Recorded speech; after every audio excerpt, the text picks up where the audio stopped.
تو دنیا کی کوئی ایسی چیز نہیں ہے جس نے آپ علیہ السلام کی رحمت سے حصہ نہ حاصل کیا ہو، حتیٰ کہ حضرت جبرائیل علیہ السلام نے بھی حاصل کیا ہے۔ ایک دفعہ خود رسول اللہ صلی اللہ علیہ وسلم نے جبرائیل علیہ السلام سے پوچھا کہ اے جبرائیل، کیا میری رحمت سے آپ کو بھی حصہ ملا ہے؟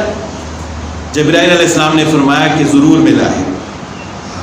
وہ اس طرح کہ آپ کی بعثت سے پہلے مجھے اپنے اختتام کا ڈر تھا کہ میرا خاتمہ کس حال میں ہوگا، کیونکہ میں نے اپنی آنکھوں سے شیطان کو گمراہ ہوتے ہوئے دیکھا۔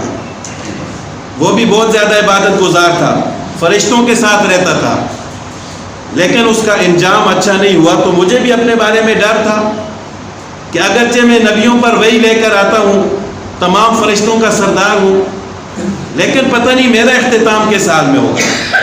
لیکن جب اللہ تعالیٰ نے آپ کو مبعوث فرمایا اور قرآن کریم میں اللہ تعالیٰ نے میری اس طرح صفات بیان فرمائی کہ اِنَّهُ لَقَوْلُ رَسُولٍ كَرِيمٍ ذِي قُوَّةٍ عِنْدَ ذِي الْعَرْشِ مَكِينٍ مُطَاعٍ ثَمَّ أَمِينٍ۔ جب ان الفاظ کے ساتھ اللہ تعالیٰ نے قرآن کریم میں میری صفات بیان فرمائی تو اب مجھے یہ یقین ہو گیا کہ انشاءاللہ میرا خاتمہ اچھا ہوگا، اور یہ آپ کی بعثت اور رحمت کی وجہ سے مجھے یہ یقین ہوا ہے کہ میرا خاتمہ ایمان پر ہوگا۔ تو جبرائیل علیہ السلام بھی رسول اللہ صلی اللہ علیہ وسلم کی رحمت سے حصہ حاصل کر چکے۔